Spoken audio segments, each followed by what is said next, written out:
Hi everyone, welcome to VueNYC. For those of you who don't know me, I'm Tessa. I'm one of the organizers of the meetup. Thank you so much for coming. So before we get started, as some of you may know, we have a code of conduct that we ask all of our attendees and organizers to respect. We're dedicated to providing a harassment-free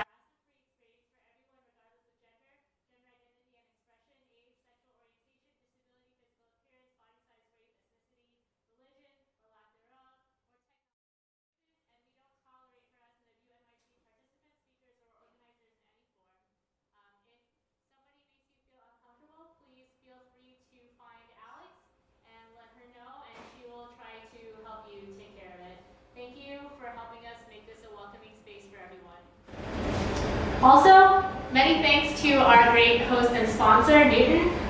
Sydney is going to give a few words, or I guess Dan, about the company.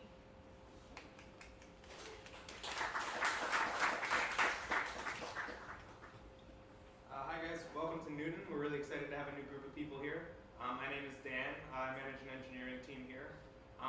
Just a brief thing about Newton. So we've spent the last 5 years building an engine that helps students learn in real time by evaluating what they know and then helping them sort of see the next thing that's going to help them get to the goal of their assignment.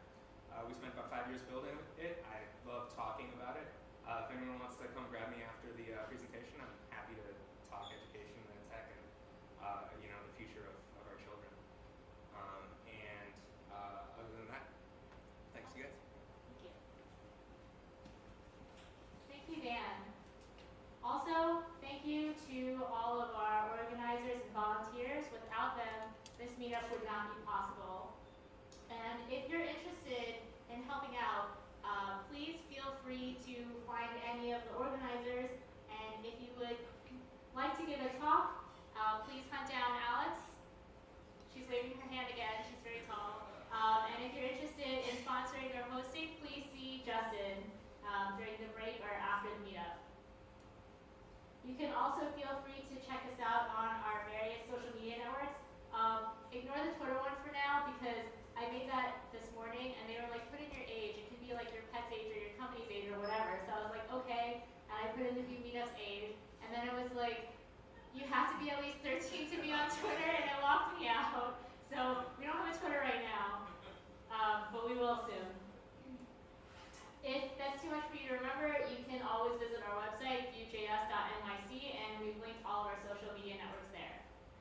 So last month at Vue, we had two speakers. We had Matt Rothenberg, who's a designer, and he talked about various code smells and how you can resolve them. And we also had Anna Kalinawan talking about how she uses VueJS to visualize and improve cancer research.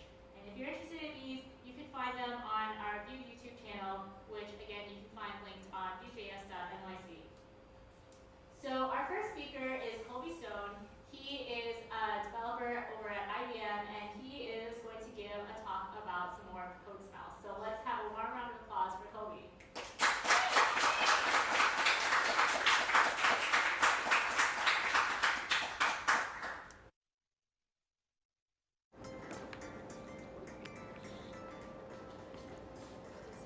No problem.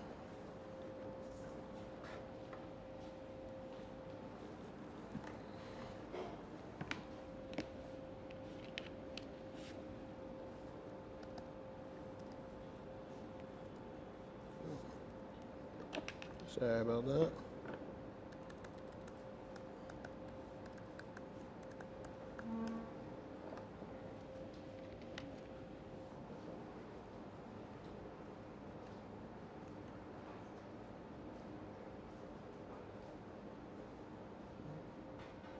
All right, cool. How's everybody doing? Good. All right. About me, my name is Colby Stone. I'm a software engineer at IBM. Been at IBM for about 2 years now. I work in the digital workplace engineering division, which means I get to make applications for IBMers and make them more productive in their day-to-day work. In terms of my background, I've been a software developer for about 13 years.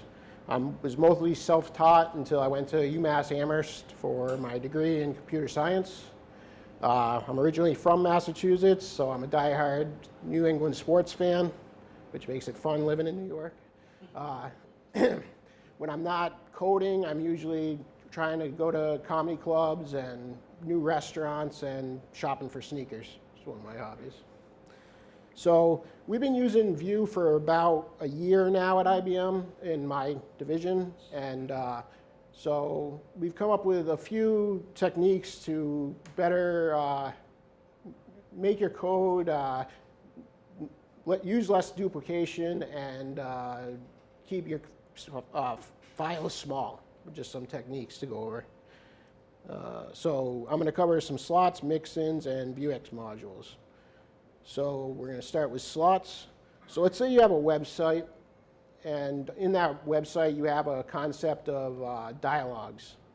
So you might have a edit your profile dialog, a upload an image dialog, and a terms and conditions dialog.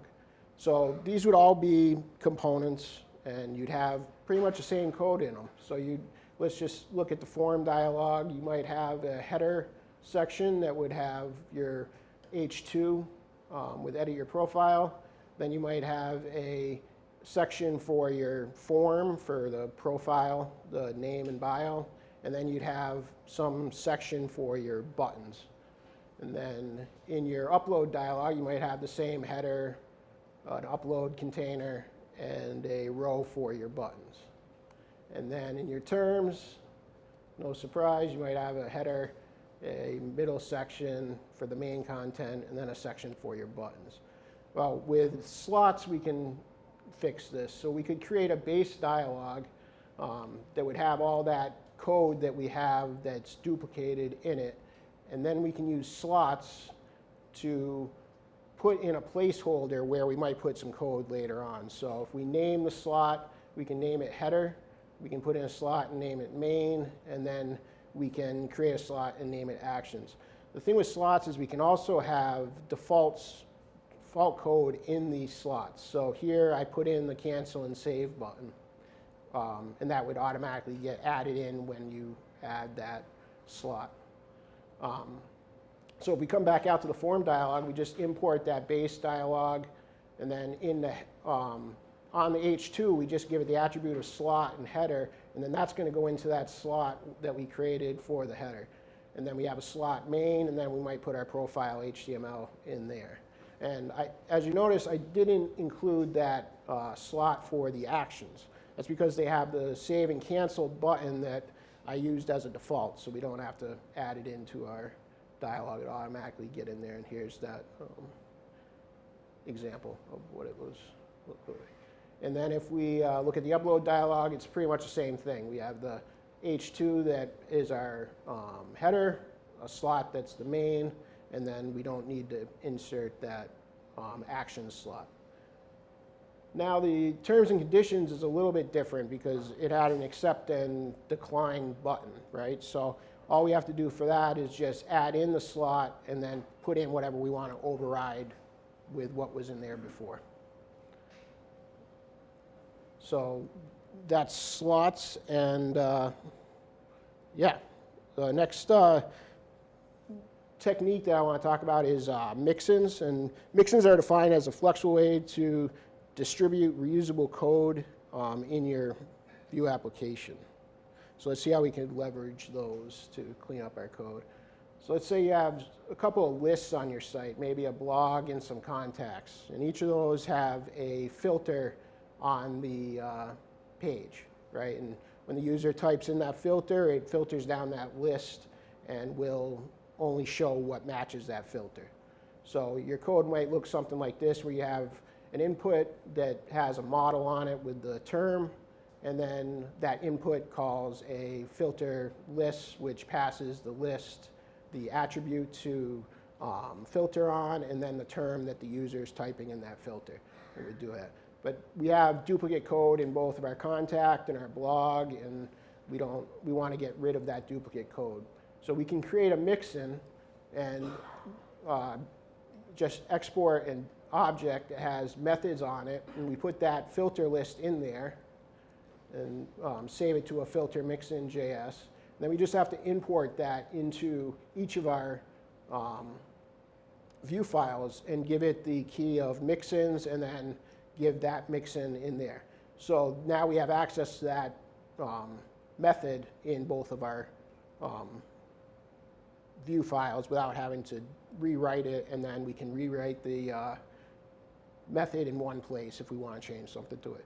But let's say for some reason we wanted to have one mixin, let's say that mixin had a bunch of other methods on it, but we wanted to lowercase the filter list on one of them. Well, we can easily do that by overriding the filter list method by just redefining it in the component, and that will override what was in the mixin. So mixins are cool because you can have data, you can have computed properties, you can have methods, and those will all be overwritten if you redefine them in the component that you use them in. But you can also have created and mounted functions, which are the hook functions. And the weird thing about those that you just want to keep an eye out for is that those will also be called from the mixin. So if you have a created function and you import that mixin is going to get called, and then the created for the component that you bring it in for will be called. So just something to keep an eye out for. But that's how mixins can help us get our code distributed through the app and only have to write it once. And then the final topic I wanted to talk about was vuex modules. So with vuex, we have a single state tree in our application, which is just one big object. And if our application scales, then that object gets big really quick and gets out of control. You can have stuff that you're updating pages, you're updating profiles, and it's all mixed together. So with vuex modules, we can break that out a little bit. We could create a page store.js in the modules folder, and then give it a namespace true. I'll get into that in a little bit. And then that's its own store. And then we just export that. Same thing with the user store in a modules folder. Just keep the user store data in there. And then back in our main store, we import both of those stores. And then in the modules, we'll have a list of the stores that we want to bring in. So the reason that we namespace it, if we didn't namespace it, we would call things like this.store.dispatch and then delete page, and this.store.dispatch delete page. I don't know why I would duplicate it. But when we namespace it, we can call this.store.dispatch and then use that namespace of page store to call delete page. So maybe we add delete page in both of the user store and the page store for some reason. Since it's namespace, then we can call them both delete page and do that. So when you namespace it, you just add the name in front of it and then call what you would normally call. Getters are a little different. You just pass in an array with the string of how you want to call it with the namespace. Yeah, so in your modules, if you want to access the root store, so you want to do something that's in the main store, you have access to the root state and root getters from this object, and then you can easily call root state.count and use this current state's count. You could call the root getters and use one of the root getters, and then you can also call mutations and actions from the root by just passing it the root equals true or root true in the commit and dispatch. And then you can even call other modules actions from your module by putting root true and then just using the namespace that you were using before. Yeah, so that's pretty much what I had on mixins, modules, and slots. And if you're interested in more about them, I'd check out the Vue documentation. It's really great at explaining what they are. And then the vuex documentation is great at module explanation.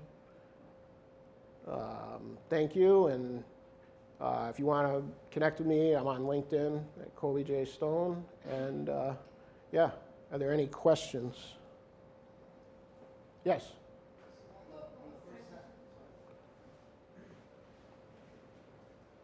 On the first question, is there a rule of thumb you use when to use a prop to pass something in like a header and when to go with a slot? I guess it would just depend on the situation. There's multiple ways to fix problems, but so if you wanted to just pass a prop, you could. That would be one way, another way to do it. Yeah, and just have it render out with that. Yeah, you could do it that way.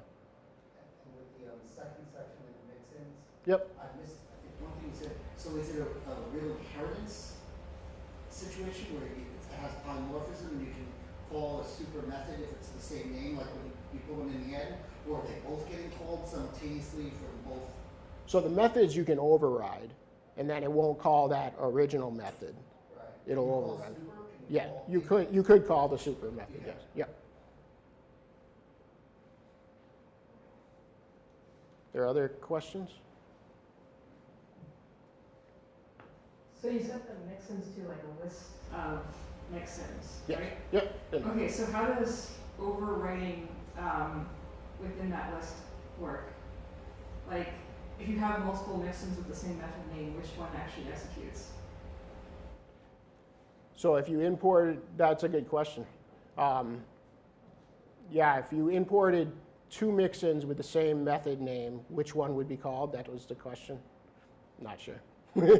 Sorry. If I may, I Yeah. believe it's the order that you put them into your mixins array, Okay. and then if you have a similar method on your component, then that would override the mixin. So that one all system files in.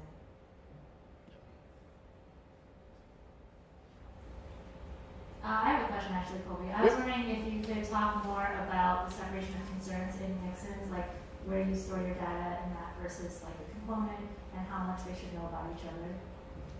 Sure. Yeah, we've just started using mixins to pass our methods around mostly. So we haven't really passed much data around. We keep most of our data in the store, and then use the mixins for passing around methods and computed properties.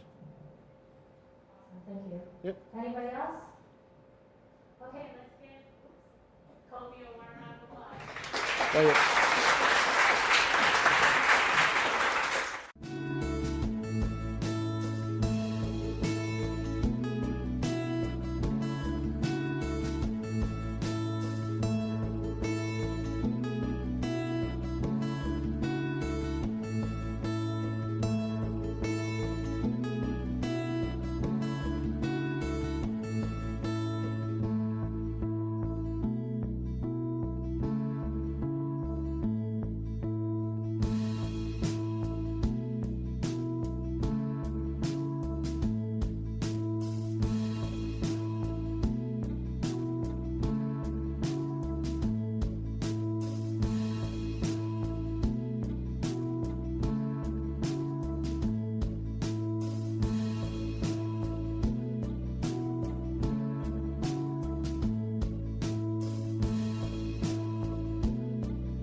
just in the background now. Yeah. It's just going to become one of those things. Well, Co-founder and CTO of a startup called Paperchain, and today he's going to be talking about Ethereum and the blockchain and Nuxt.js and how you can use this in conjunction with Vue. So please give him a warm round of applause.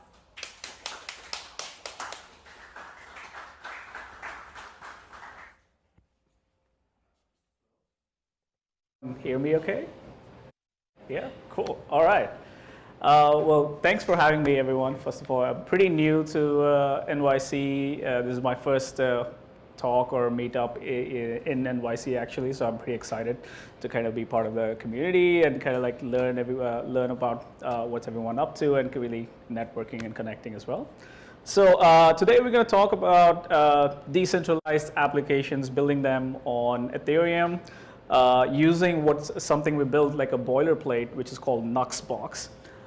So I realize the concept of blockchain and decentralized application, it's pretty wide and lots of questions in general. So we're going to cover a few basics on what the entire landscape is, what your typical developer toolkit is going to look like, and then how you can use the boilerplate to kind of get started and just dive straight into smart contracts and VueJS and Nuxt.js, all the good things. So a little bit about me. So I'm co-founder and the CTO of a company I started called Paperchain. We work primarily in the music industry, tokenizing royalties, basically downloads, streams, etc. And we're trying to shorten the pay gaps between when an event has occurred that pays out versus when a creator or an artist actually gets paid. Typically, it goes from 3 months to 18 months, and we're taking on that challenge to kind of really make it 48 hours or 72 hours. We use crypto tokens and Ethereum at the core of our financial transactional layer. And we use our apps to kind of interact with Ethereum through the Web3.js library, which we'll get into a little bit more. So my background is I'm a musician as well, which I don't do as often as I'd like to. I was formerly a tech lead where I was living in Dallas, basically product management, engineering management, working on C# and .NET back in the day, but now I think I work primarily in Golang and Vue.js. So after a couple of years living in Dallas, I pretty much called it quits. Actually, after 7 years living in Dallas, I wanted to start my own company, so I pretty much sold everything I had, and I packed my bags, went to Europe, and I got a master's in the music business because music is where my heart is. Lived in Spain, Portugal, and London for the last 2 years, and then I founded Paperchain in 2016. One of the other things I've started in NYC is something I've been putting together for a while. It's called token engineering. It's basically tackling the science of designing tokens on decentralized applications as an engineering discipline. And we're going to kick it off on Andreessen Horowitz offices in like 3 weeks, actually.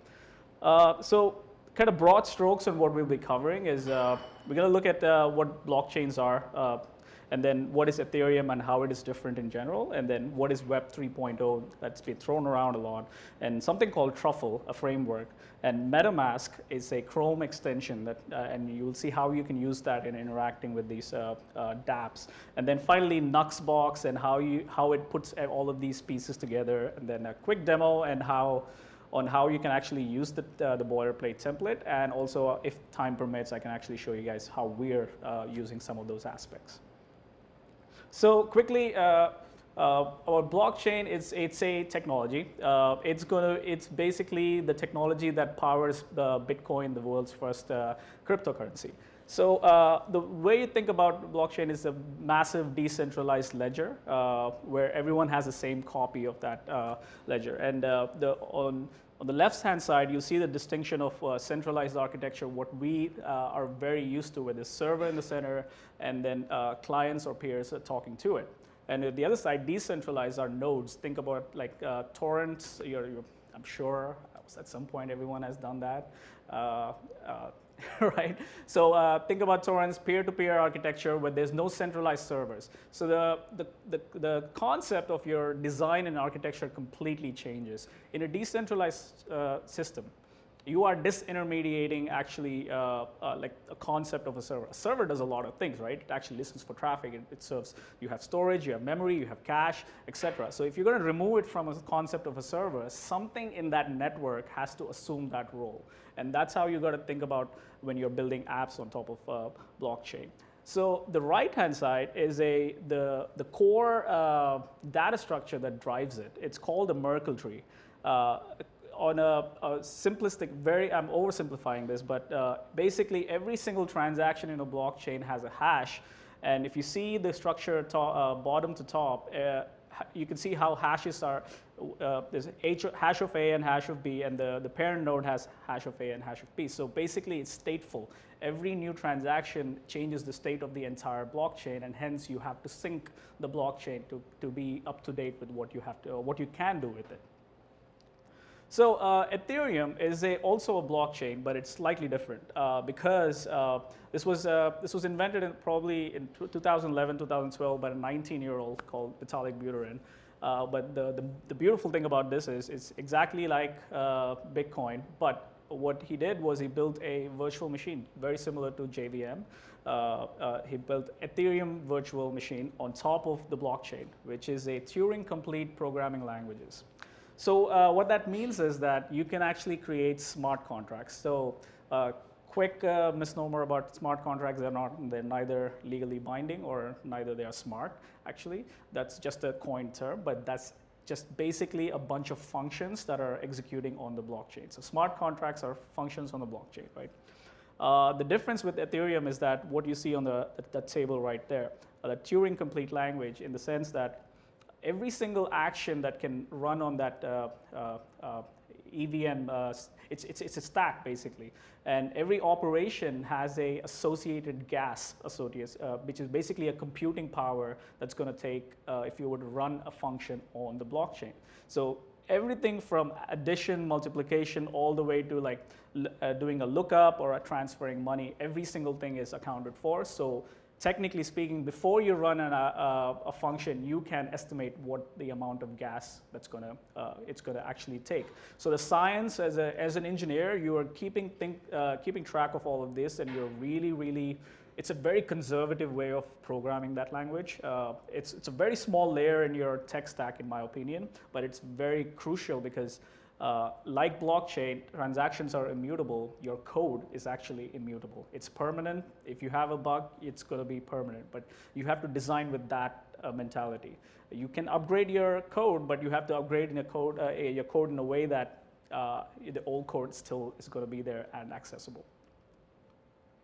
So what this entire landscape is doing is it's moving towards something called Web 3.0, which is basically decentralized architecture.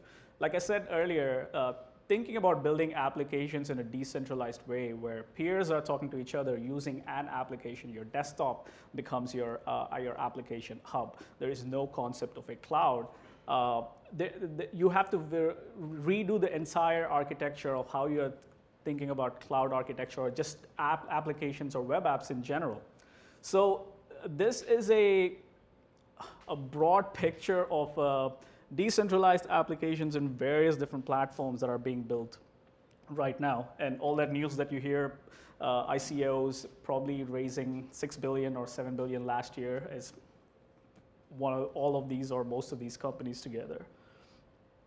So for coming back to thinking about how to get started on smart contract programming, Ethereum, blockchain programming in general. So so this is your typical developer toolkit. Like so there are 5 aspects, right? Like your IDE, there's something called Remix, but I use VS Code. I just prefer VS Code, but Remix gives you a little more help in terms of compiling, linting, and shows you in real time how much gas is being used, etc. Those are very important aspects when you start doing this. And then smart contracts are actually written in a new programming language called Solidity, very similar to C++, kind of like object-oriented programming language in general. And the blockchain itself is you can create a test blockchain, which is kind of mimics and it's usually called a testnet, and it's exposed via an RPC using a standard. So in our case, we're going to use a tool called Ganache. On the front end, there are three things I would say. One is the Truffle framework. The Truffle framework is put out, an open source project put out by Consensus, which is Brooklyn based, which connects your JavaScript libraries from using your laptop and your web app, connecting it to the Ethereum blockchain, remote or local. So it has all these abstractions necessary to perform frequent operations in general. And it makes your life really a lot easier. And then Web3 is that thin layer of JavaScript library that is going to interact with custom smart contracts in general, right? And then you can use something like Vue, React, Angular as your front end. And then finally, the concept of a wallet. It's called MetaMask. So in programming language, right? Like when every address, every variable is stored as an address, right? So in Ethereum as well, everything is an address. Your wallet is actually a memory address, and it's probably, I think it's 60 character bit, I believe, and you can access that wallet as long as you're connected to Ethereum. So what MetaMask is it's actually a Chrome extension. It's going to inject this Web3 JS directly into the DOM of every single page you have open on Chrome. So you can access to the Ethereum testnet very quickly. And I'll show that in action what that actually means, because putting it all together can be a little confusing. So going back to Solidity, writing Solidity in Remix, it's an online browser, actually. It's an online IDE. And you can see how on the left-hand side, you're writing your code, and right-hand side, just a real-time analysis of how your code is. Security loopholes, gas consumption, in general, warnings, and your compilers are, one of the big things is that the compiler version is being updated very frequently because it's so early. So you have to be stay on top of security loopholes and stuff like that. And the Ganache blockchain, which is a test RPC, is going to run on your local machine. And if you can see all these addresses in the left-hand side, those are your wallets. It's accounts in your wallet. So all these memory addresses are associated with the balance of the currency that you use on Ethereum is Ether. So this is MetaMask, and this basically is on your browser, and you can connect all those accounts on the Ethereum blockchain directly from your browser. So any interactions that you do with your decentralized app, so if it's asking you to send some money or receive some money, the MetaMask will pop up, interject that, it'll intercept that because there is Web3 injected into your DOM. And it'll intercept that, and it'll ask you for a confirmation. Think of it like your bank account, which is a really warm, hot bank account sitting ready for you to access, and then you have to authenticate it with your private key or the way you set it up in terms of authenticating a transaction.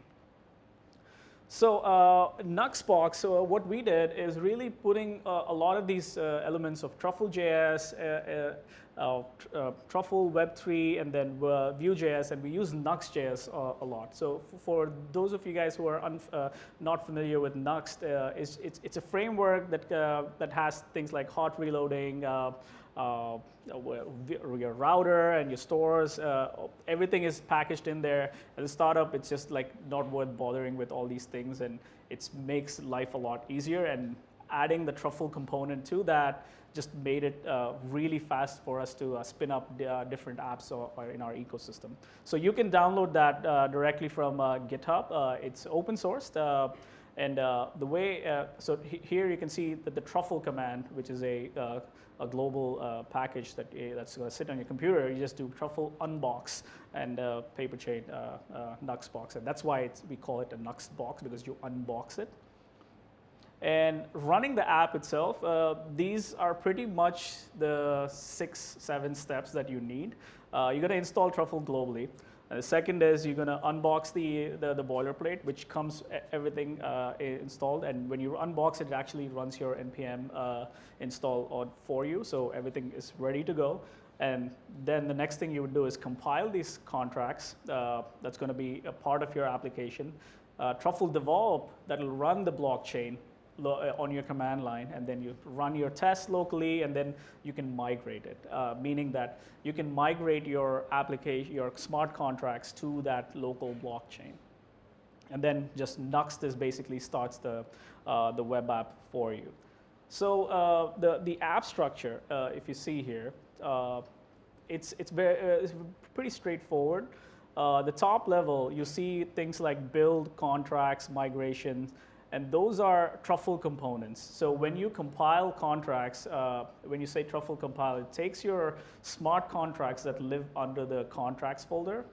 It converts them to a EVM bytecode, which is basically a giant JSON file with, it's called an application binary interface. And it's basically telling your web app how to interact with the Ethereum blockchain. So those contracts get built out, and then when you say deploy, it takes that bytecode and actually deploys it on EVM. But really the crux of all of this is really under the store store folder where it's like eip20.js. That's the contract layer. I can show you how we use it as well. But if you see the dependencies, it's only it's actually 2, but right now it's because of a minor bug. You have to do something called Web3 ABI, which is basically converting your contracts into application binary interfaces. So it's a very lightweight, minimal dependencies. And then finally, the way you actually interact is like you can see at the bottom right is you take the Web3 library and say from this account, this token address, and you're passing encoded data, and you say you always have to supply something called gas, which is a much deeper subject in general. So quickly, I wanted to show you how a few things in a live app here. So I use pretty much VS Code for all my development at the moment. So you can see here, so the first thing you want to see is the contract itself, right? So the .sol here is .solidity files. And so I write my contracts here. So once you have it, it's a different programming language, obviously, right? So for you to actually compile them, you would use Truffle compile. Probably not going to do anything here because I already compiled it. What that does is it's basically takes your .sol files and makes this into this JSON files here. And you can see how it's like a simple contract, right? It has inputs and outputs because essentially that's what a contract is. They are functions. And in the middle, you can see here, there you go. You can see how you have the bytecode itself, and this is what it's actually going to get deployed onto the Ethereum blockchain. So once you build it, it's as simple as really start the blockchain as starting like this. It's called, you just type Truffle develop, and I have and you can see the way it's set up is just, it creates all these private keys and the accounts and everything, and I can spin up something called Ganache, which we spoke about. So I have to run this locally so that I can actually access Ethereum, a test RPC there. So given all of this, and last thing you would really do is I do migrate. So all these compile contracts, I just got to do migrate reset. And this is going to migrate my contracts onto the blockchain. As you can see these are being migrated. And the way you want it, so I have a test folder where you can use JavaScript, simple JavaScript to kind of like start testing your contracts. You have various this, and we have something called Simon Bucks. That's the test contract. So the out-of-the-box contract gives you a coin, as you may have expected. You can transfer it, a token, a custom token from one party to the other. And let's see how. I'm going to just fire up this app here. Whoops. And we're going to see how that's going to look like in actual interaction, right? So one thing you want to see is that the MetaMask is probably the most important bit. It's going to sit there on my browser like a wallet, right? This is my wallet, and it's a Chrome extension, and I can access various accounts under each of these. So I have different accounts for different token balances, etc. in general. And then you can see here, there are various test networks. So the main Ethereum network, which we'll not connect to, but you can do, there's various test networks. There are separate ones. These are, you can connect to them remotely even. But these are running different consensus algorithms. Again, much more deeper in subject in general. But for the important bit to know is that there is a hosted way of accessing the testnets remotely, right? And so we got the application running. So before I'm going to show you here. So I got the migration. Okay, so I'm saying this is the line I want to pay attention. So basically, we're going to deploy this contract. We're going to give this variables, and we're going to name the coin Simon Bucks. And my local app is running at port 3000. That should fire up.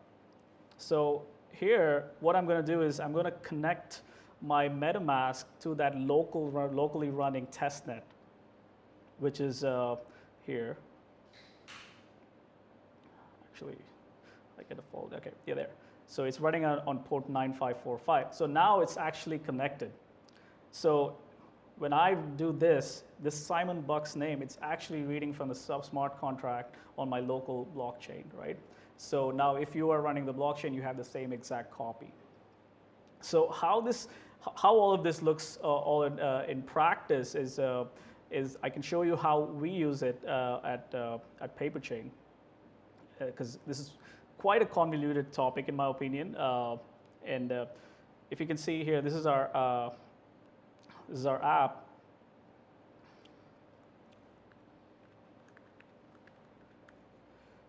So you can do various different things with the Web3 injections, because one of the first thing you want to that we do is that we can check for what network you're on using Web3. So if I were to switch the network to some other, I have a real-time watcher in there that actually going to look for what network you're on, and we're like, okay, we don't support this network, and you're watching it, and this is possible by so we have a watch property in VueJS that we can leverage there. So I'm going to switch back to something called Rinkeby. That's the testnet that we use, and switching that should pretty much.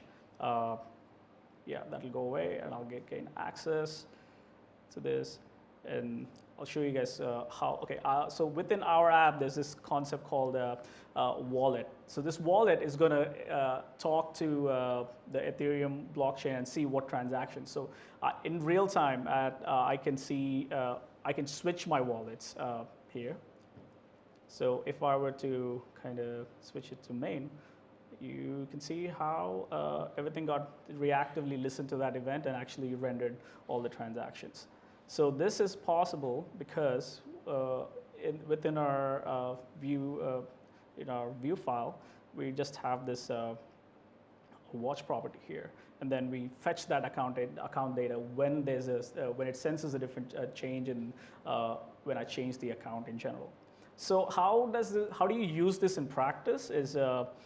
This is a quick. I'm not going to show you go into how the application does, but this is how you can leverage MetaMask and the blockchain in general. So this order here, like it takes some money here, and when you publish it here, I get a confirmation dialog. Great.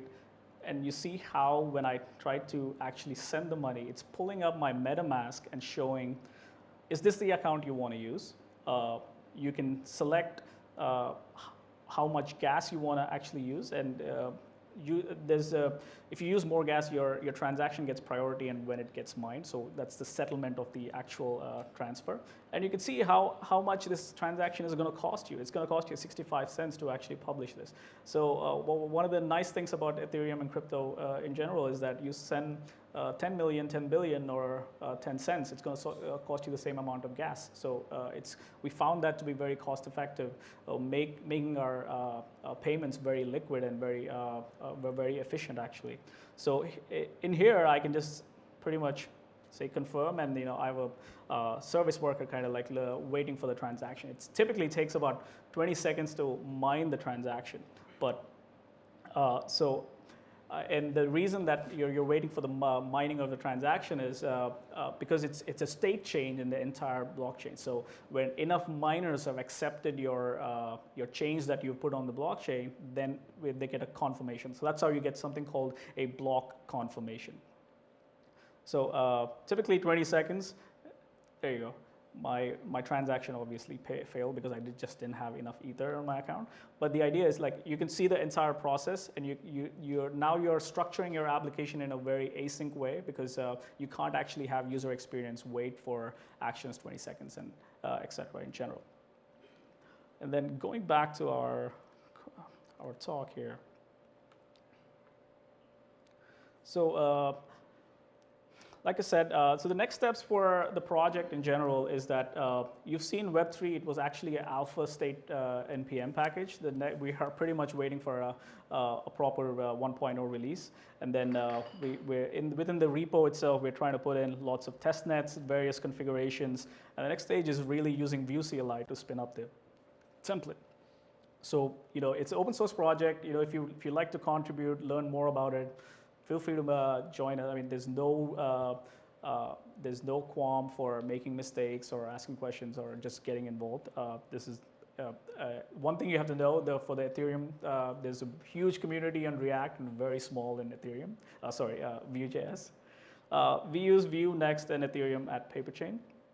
And a little bit before I close the talk here is that there are about 500,000 downloads of Truffle in general. Stanford, MIT, Oxford, all of them actually teach blockchain masters and PhD courses, and then lots of conferences that are going on all around the world. And if you need any resources, I'll share the slides with anybody who's interested, but all the resources are online. I think Truffle frameworks and Nuxt-JS docs are one of the best docs I've seen in general.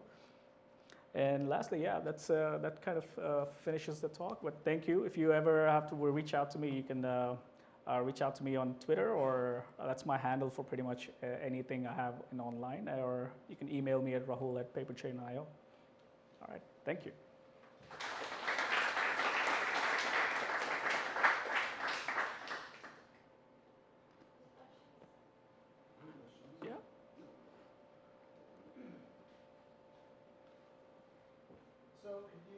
So can you use the Ethereum framework to make your own cryptocurrencies? Yeah, absolutely. Yeah, it's funny you asked that because one of the examples on Ethereum is one of the 101 examples is how to create your own coin, because technically it's one of the most simplest things to do on there actually. So that uses I just want to Ethereum and then all the lines that work with Ethereum. The system is set up to use like many different kinds of coins. Yeah, absolutely. Yeah. Can you repeat the question? Sorry. Just asking if Ethereum, if you could have an unlimited number of different types of coins. Yeah. So he asked if you can have your own coin and if you can have unlimited number of coin. It's true. It's very easy to spin up your own coin or a token. The philosophy of Ethereum is that when you create an application or a small ecosystem, that you can create a micro economy or a micro market very quickly, which kind of disintermediates a lot of people that we see in centralized architectures in general. Why does providing more gas give you priority? Sure. So as miners, so you guys must know there are concept of miners. If you don't, basically miners are actually mining for the transaction to be actually stamped onto the blockchain. The reason they do that is because these transactions are encrypted and you need a lot of computing power to decode it. They're secured in that way, and miners always compete for it.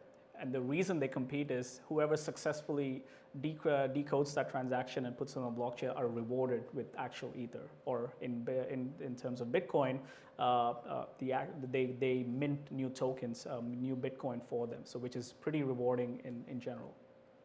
So gas is like you pay for gas, and then you pay It's the miner's fee. for yes. your own, with your own currency to do the transaction with the currency. Absolutely, yeah. It's think of it like a renter's fee in a way, because if you are deploying your app in AWS, you are technically paying for it. You have usage. Reading from the Ethereum state blockchain is free. However, if you're writing to it, it takes costs. That's where you pay a miner's fee.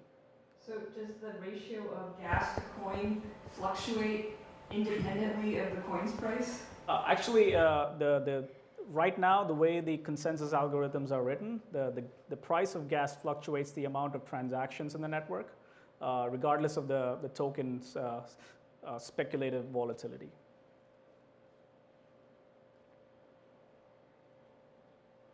Thank you. All right. Great. Thank you.